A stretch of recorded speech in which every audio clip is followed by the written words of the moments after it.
Well, turning overseas, the crisis with Iran has America seeking more allies in the Middle East. Recently, U.S. Christian leaders met with some of America's strongest supporters in the region. They found the Kurds of northern Iraq willing to partner with the U.S., Israel, and the global Christian community. CBN Middle East Bureau Chief Chris Mitchell reports. In September 2017, the Kurds of northern Iraq voted overwhelmingly for independence. While they celebrated, much of the world either ignored their accomplishment or punished them economically. Because of a long history of betrayal, a Kurdish proverb says, "The only friends we have are the mountains." One goal behind this visit is that one day Christians around the world would become better friends to the Kurds than these mountains. These Christians, including many from the White House Faith Initiative, wanted to reach out to the Kurds. While an unofficial visit, their views could inform President Trump about the importance of the Kurdish people. They went to the front lines overlooking the Nineveh Plain and met with the Peshmerga, the Kurdish military responsible for pushing back ISIS. I wish that every American could stand where we're standing today and get the briefing that we got from the Kurdish military officials who helped to liberate this part of Iraq. Now with the ISIS caliphate basically destroyed, the Kurds and the U.S. face a common enemy, Iran. Shiite militias now control the Nineveh Plain. Shia militias are a very serious danger because they are made by Iran and they are against any kind of freedom or human rights. So there is not a lot of differences between them and ISIS. That's Iran. So Iran has a huge voice here in this part of the world, not only in Iran, but they have a huge voice here in Iraq. Iran now largely controls 4 Mideast capitals: Beirut, Damascus, Baghdad, and Tehran. Given rising tension, the delegation sees the Kurds as a natural ally. I think we need to understand that one of the most practical ways that we can love and stand with Israel and bless Israel in these days is to stand with the Kurds.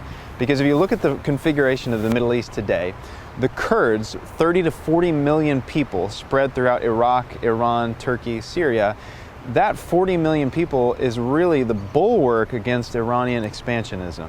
Kurdish leaders told CBN News they're looking to America. I want the Americans to know that the only allies of the Americans here in the Middle East are Israel and Kurdistan, and we would like them to support us. And they're opposed to the kind of tyranny that Iran represents.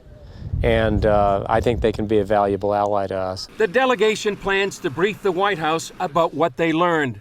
With Iran and the U.S. on the brink of war, it promises to be a timely report about a key ally in the Middle East.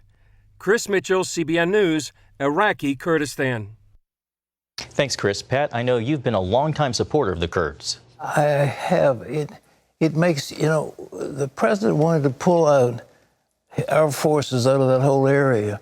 And, General Maddox resigned because he said, you're going to abandon our Kurdish allies. But look, there are 36 million Kurds. The Kurds are pro-democracy, pro-American, pro-Western. They have a marvelous democratic government, and their capital is a marvel of capitalism. And the Kurds, 36 million, and I would think the president could do himself so much good. And, the Balfour Declaration recognized a homeland for the Jews. All the president has got to do is say, I recognize the legitimacy of the Kurdish people in that part of the world, and they ought to have hegemony over northern Iraq and that part of Syria that is now occupied by the Kurds. 36 million people don't have a homeland, and they deserve their own homeland. And it would be a bulwark against the Iranians, against the ISIS, against those people who want to destroy our hold in the Middle East. But that would take care of the northern Syria, take care of northern Iraq, and would put a major friendly power in charge. All the president would have to do, just like the Balfour Declaration, to become the Trump Declaration. I recognize the legitimacy of the Kurdish people to own that territory that's theirs, and they can have sovereignty over it, then at the same time, instead of trying to send arms through that corrupt group in Iraq, he can send arms directly. And if the Peshmerga are properly armed, we will not have to worry about that part of the world. America will have gained a valuable ally, and there'll be a stabilizing force. It'll stop the Iranian expansion, and it'll stop the Russians from coming into Syria, keep the Chinese out. It would be a marvelous coup. I can look forward to the Trump declaration. It would be a brilliant stroke if he'll do it.